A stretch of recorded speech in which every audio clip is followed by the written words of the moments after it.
Di umur 12 tahun, pernah satu waktu Abu Talib ini mau ke negeri Syam, urusan dagang. Pertama kalinya Nabi SAW, biasanya Nabi ini selalu pemalu, nggak banyak minta dan nuntut ke pamannya. Khusus pada saat itu Nabi SAW bergantung di bajunya Abu Talib, nggak mau lepasin. Pokoknya dia mau ikut. Abu Talib heran, tidak pernah Nabi SAW berlaku begini. Musyawarah sama istrinya, nggak pernah Muhammad begini. Kenapa seperti ini? Pasti ada sesuatu gitu. Maka setelah musyawarah, kayaknya dibawa aja deh. Dibawalah ke negeri Syam. Pergilah Nabi SAW bersama dengan Abu Talib dan kafilahnya.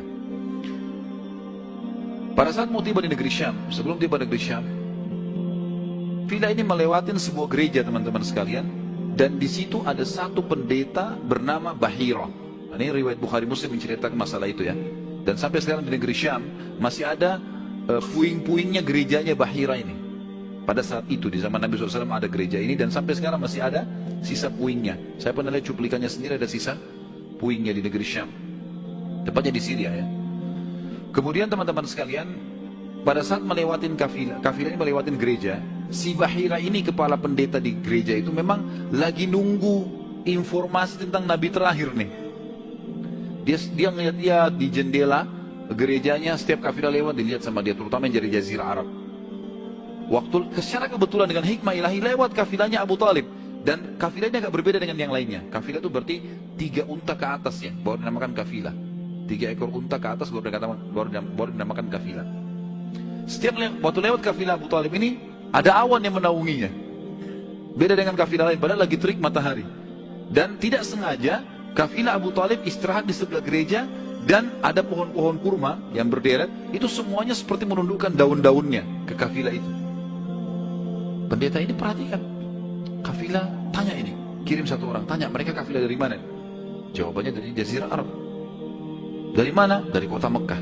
Kata Bahira, hidangkan makanan sebaik mungkin di gereja, undang semua kafilah ini masuk makan. Diundang. Ringkas cerita, masuklah mereka untuk makan. Dan pada saat satu kafilah ini masuk, yang ditinggalkan di situ hanya Nabi SAW. Nabi gak boleh masuk karena tradisi orang Arab dulu aib kalau anak kecil ikut makan. Nanti selesai orang tua makan baru makan. Tapi ini tradisi jahiliyah. Kalau sekarang antum lakukan, antum juga jahiliyah. Makan, kasih anak-anak makan. Kenapa harus disendirikan? Mungkin dia lapar, kesian. Baiklah. Waktu lagi makan, Bahira ini memperhatikan satu persatu orang-orang Quraisy ini, wajahnya. Karena mereka tahu cirinya Nabi terakhir. Alisnya, wajahnya, mukanya, kulitnya, jalur nasabnya, semua jelas. Dia semua tidak ada tanda-tanda kenabiannya. Ini mukanya muka biasa semua. Maka si Bahira tanya, apakah masih ada dari kafilah kalian yang tidak ikut makan? Kata mereka, ada satu anak kecil di depan, kami suruh jaga barang kami. Kata Bahira, boleh saya ketemu? Oh silahkan. Mereka lagi asyik makan. Bahira keluar menemui Nabi SAW. Nabi lagi duduk di bawah pohon. Lalu Bahira memanggil dia, mengatakan, hai anak kecil, ikutlah dengan saya. Kafilahnya disuruh jaga oleh beberapa pegawainya Bahira ini. Masuk di satu ruangan di gereja. Kemudian Nabi SAW berdiri lalu kata, jadi orang Mekah begini teman-teman, di Mekah itu ada patung namanya Lat dan Uzza. Lat dan Uzza ini 2 patung yang luar biasa dikultuskan di Mekah. Hebat patung ini menurut mereka. Jadi kalau bersumpah atas nama Lat dan Uzza sudah tidak mungkin berbohong. Kalau bohong kualatnya. Maka pendeta ini tahu Bahira, dia bilang, hai anak kecil, saya akan bertanya kepadamu atas nama Lat dan Uzza. Ini semua anak kecil sampai orang tua di Mekah tahu nama ini. Dan mereka ketakutan kalau dengar nama ini. Apa jawaban Nabi SAW waktu itu? Umur 12 tahun. Masih kecil, kalau kita sekarang masih SD. Maka beliau mengatakan, jangan engkau sebutkan 2 nama berhala itu karena aku membencinya. Aku tidak suka dengan patung itu. Penasaran Bahir.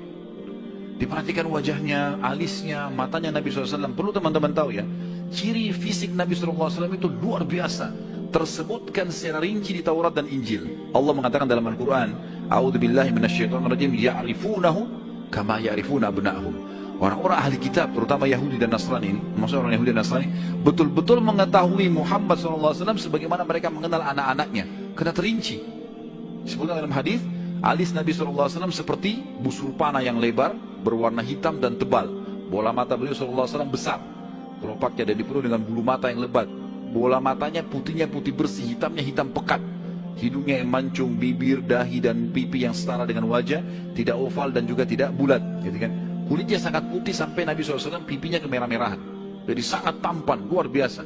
Sampai ahli hadis mengatakan kalau Yusuf alaihissalam diberikan sepertiga kegagahan dunia, maka Nabi SAW diberikan seluruh kegagahan dunia. Tidak pernah orang melihat Nabi SAW tidak suka. Manusia terbaik, pilihan, paling sempurna nasabnya, paling sempurna ilmunya, fisiknya, segala-galanya. Bahira memperhatikan Nabi SAW, ini semua ciri yang disebutkan dalam Injil ada. Dia masih bimbang, dia ingin buktikan satu hal. Apa itu?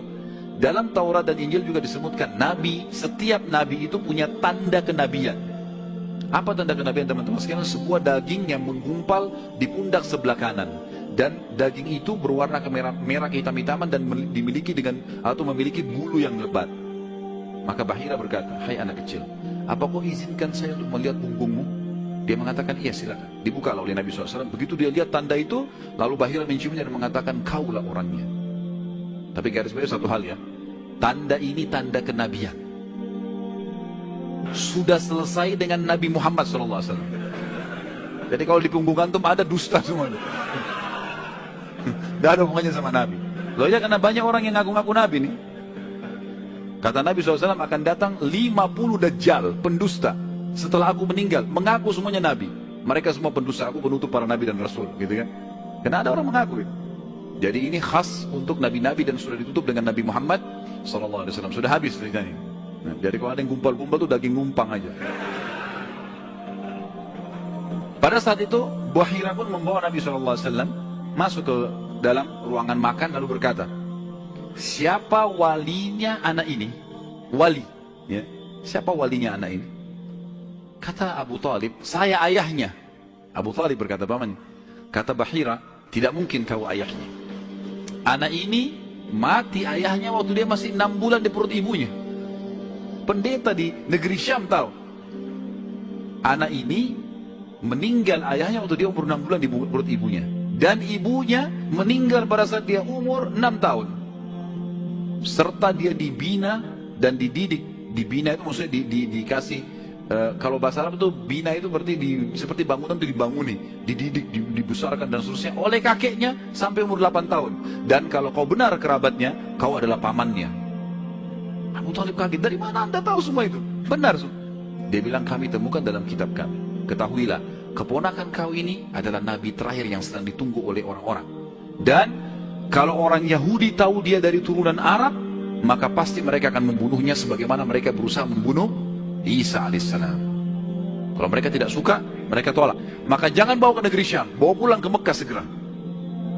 Akhirnya dibawa pulang oleh Nabi SAW ke Mekah pada saat itu.